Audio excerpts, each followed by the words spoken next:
कमरा नंबर 313। ये कहानी है एक होटल की और होटल के उस कमरे नंबर 313 की।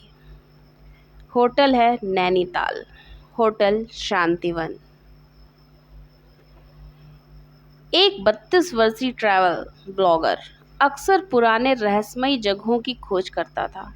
एक दिन उसे नैनीताल के पास एक सुनसान होटल के बारे में पता चला। होटल शांतिवन। लोगों का कहना था कि वहाँ एक कमरा है, कमरा नंबर 313, हमेशा बंद रहता है। कोई उसमें ठहरा नहीं है, जो ठहरा वह लौटकर कभी नहीं आया। अविनाश ने तय किया वही कमरा बुक करेगा। उसे हॉरर कंटेंट के लिए एक खास वीडियो बनाना था। हॉरर कंटेंट जिसकी खोज में वो हमेशा इधर उधर जाता ही रहता था। होटल शांतिवन पहाड़ियों के बीच बना एक बड़ा लेकिन जर्जर होटल था। लॉबी में घुसते ही एक ठंडक सी महसूस हुई, जैसे हवा में कुछ भारीपन हो। रिसेप्शन पर बैठा बूढ़ा मैनेजर उसे घूरते हुए बोला, आप वाकई 313 में रुकना चाहते हैं? अविनाश मुस्कुराया, हाँ, डर से नहीं डरता मैं। बूढ़े ने चुपचाप एक पुरानी चाबी उसकी ओर बढ़ा दी। दरवाजा रात 12 बजे अपने आप बंद हो जाएगा, ध्यान रखना।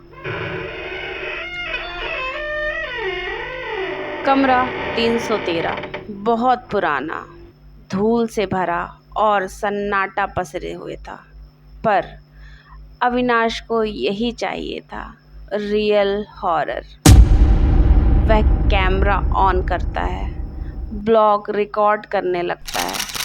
तभी घड़ी की आवाज, घड़ी 12 बजाती है। 12 बजते ही दरवाजा धीरे धीरे अपने आप बंद हो जाता है।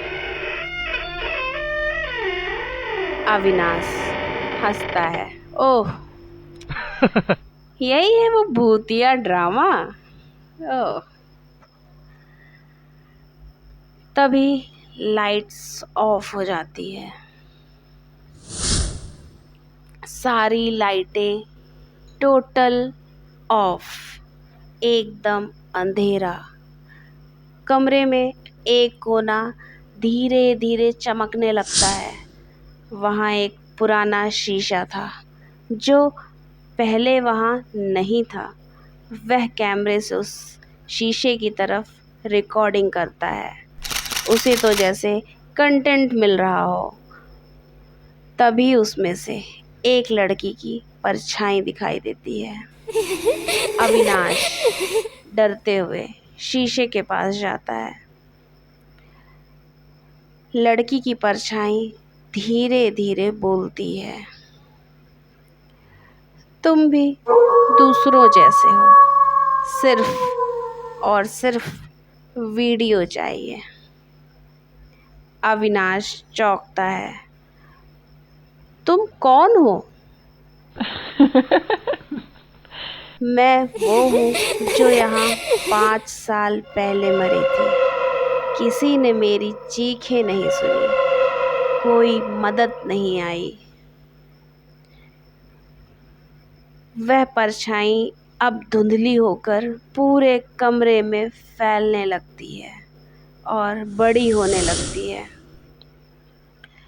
अविनाश का कैमरा जल जाता है, मोबाइल की स्क्रीन ब्लैक हो जाती है, जैसे सारी एनर्जी किसी ने चूस ली हो। अब कमरे की दीवारें खून से लथपथ नजर आने लगती है। बिस्तर पर किसी की जलती लाश दिखाई देती है, एकदम खतरनाक। ये सब क्या हो रहा है? अविनाश चिल्लाता है। आवाज आती है।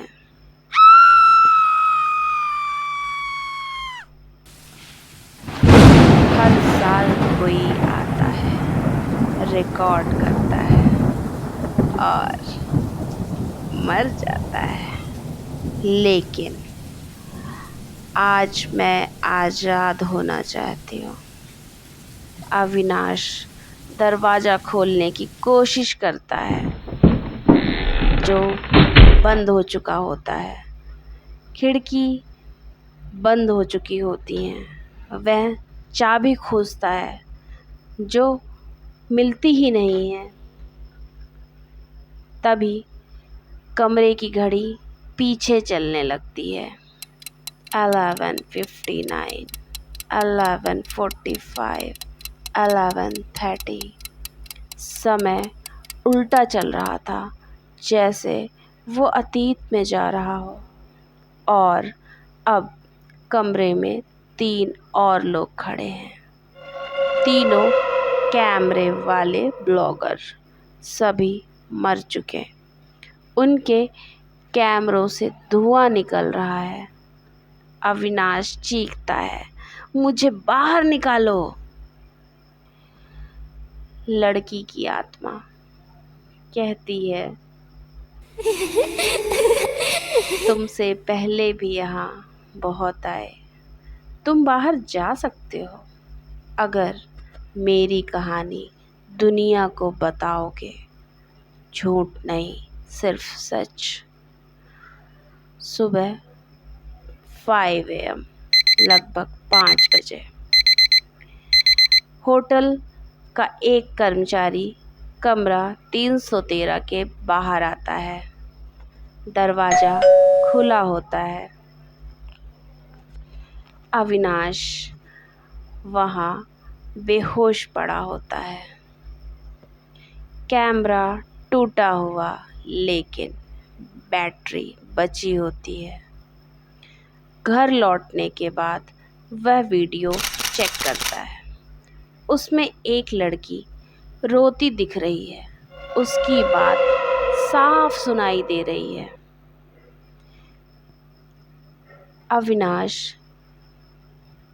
उस वीडियो को बिना एडिट किए जैसे का तैसा यूट्यूब पर डाल देता है।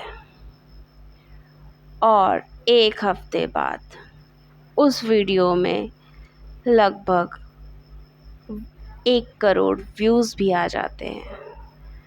मतलब 1 करोड़ से ज़्यादा लोग देख चुके होते हैं। लेकिन तभी रात के 12 बजे उसके लैपटॉप पर एक नोटिफिकेशन आता है। नोटिफिकेशन की आवाज़ के साथ अविनाश उसे ओपन करता है। उस पे लिखा होता है, कमरा नंबर 313 में अगला मेहमान कौन होगा। हर कहानी की कीमत होती है, लेकिन कुछ कहानियाँ जान लेकर ही पूरी होती हैं।